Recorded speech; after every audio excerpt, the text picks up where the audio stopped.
But have you and Figaro and Cleo and I. What about me? Asked a small voice. Couldn't I have fun too?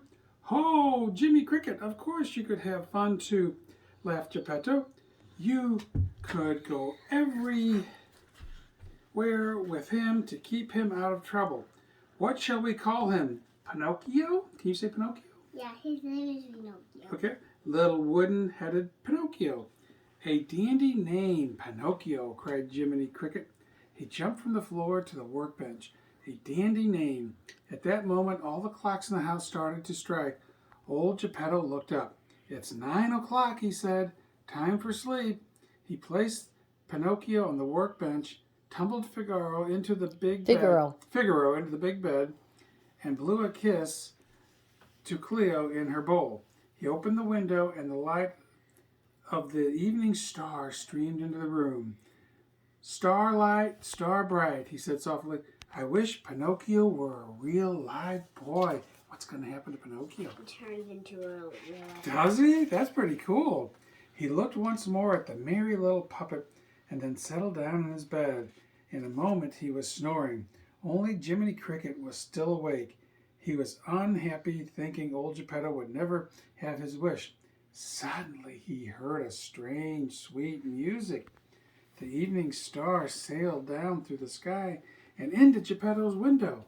The cottage was filled with dazzling light, and there stood a lovely, fairly dressed, all in blue. It's the Blue Fairy, whispered Jiminy Cricket. Geppetto will get his wish this time, or my name isn't Jiminy Cricket. The Blue Fairy flew to the workbench where little wooden Pinocchio sat and said, Awake, Pinocchio, and live. To you the gift of life I give. Be good and bring Geppetto joy, and grow to be a real live boy. You can imagine Geppetto's surprise the next morning when he found Pinocchio running. He was running. I'm dreaming. You can't be alive. You're still made of wood, said the astonished old man. But if I'm brave and good, I'll be a real live boy someday, Pinocchio said joyfully. And at last, Geppetto said, Now, Pinocchio, it's time for all good boys to go to school. And Pinocchio started out.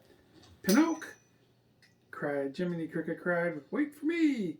But although the Blue Fairy had told Pinocchio that Jiminy Cricket was to be his friend and conscious, Pinocchio did not hear the voice of his little friend. Suddenly, something tripped Pinocchio. Uh-oh, it was a cane, thrust between his flying feet by the sly old fox, J. Worthington. Foul fellow. Foul fellow helped Pinocchio to his feet and winked at his partner Gideon, the bad cat. Ha ha, Pinocchio, began Foul fellow. You were going a little too fast, and in the wrong direction. Now I have a plan for you. Uh-oh, what's Foul fellow gonna do, guys? Put some somewhere like this. Uh-oh. But I'm on my way to school, said Pinocchio. To school? Nonsense, said Foul fellow. I have a much better plan. And there they go, walking down the street. Where are they going, Edie? The three of them set off, arm in arm, and Jiminy Cricket came panting along behind. Soon they came to a great couch.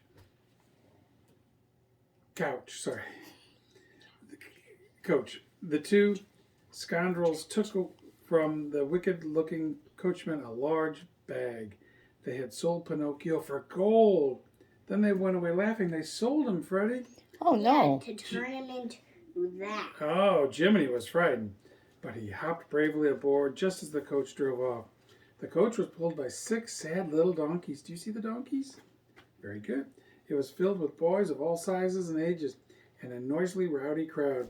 Pinocchio made friends with the leader, a loud boy named Lampwick, but Jiminy sadly hid in a corner. He knew this was not good. You want to get in there with Pop-Pop? Okay. You want to sit on his lap? Just doing this. Okay, that's cool again. Pleasure Island was wonderful, just as Foul fellow had said, and when Jiminy Cricket tried to get Pinocchio to go home, Pinocchio turned his back on his tiny friend. I'll go back after a while, he said. Right now I want some fun. You bet, yelled Lampwick. Come on. Every day they played. They ate candy and ice, ooh, cream and cake and more candy. They broke windows and threw mud and carved up furniture. Oh. Good, said the mayor. Go to it, boys. Fine, cried the coachman. They're almost ready. Pinocchio begged Jiminy Cricket, please come with me. Who's the goody-goody, sneered Lampwick. Yeah, Pinocchio said, go away, Cricket. I'm tired of you. He looked at Lampwick for approval. Right before his eyes, Lampwick's ears became long and fuzzy, and then he grew a tail. And then, in a twinkling of an eye, Lampwick turned into a little donkey.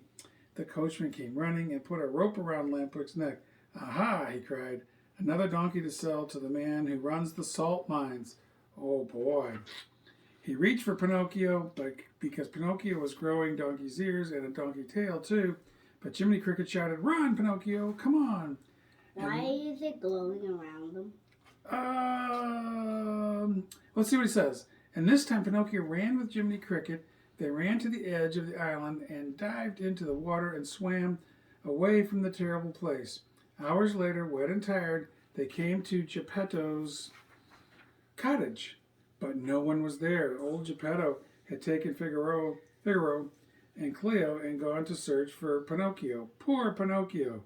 It's all my fault, he told Jiminy Cricket. Will I ever find my father again? I don't know, said Jiminy. It might be dangerous. I don't mind, declared Pinocchio.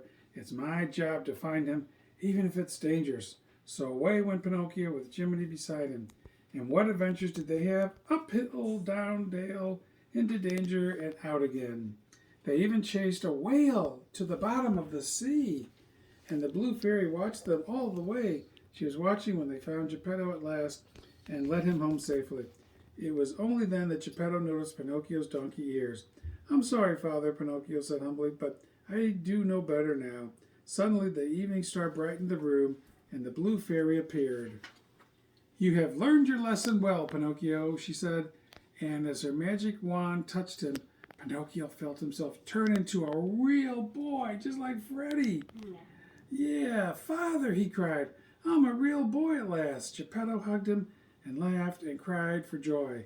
And as for Jiminy Cricket, the fairy gave him a badge of gold.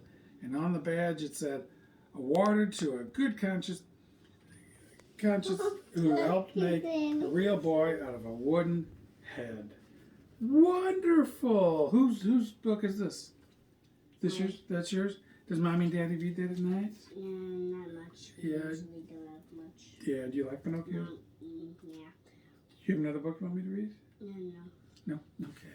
I'll take one. Do you have another book you want Pop to read, Edie? Well, Mom told me like his nose like got longer and longer and longer and longer and longer until it was just like overgrown. Yeah. Did it grow why did it grow? I don't know. He wasn't telling the truth, right? Was that in the book? Doesn't really go there. Oh. Yeah, like skips like a couple of like the really weird stuff. Now, is that your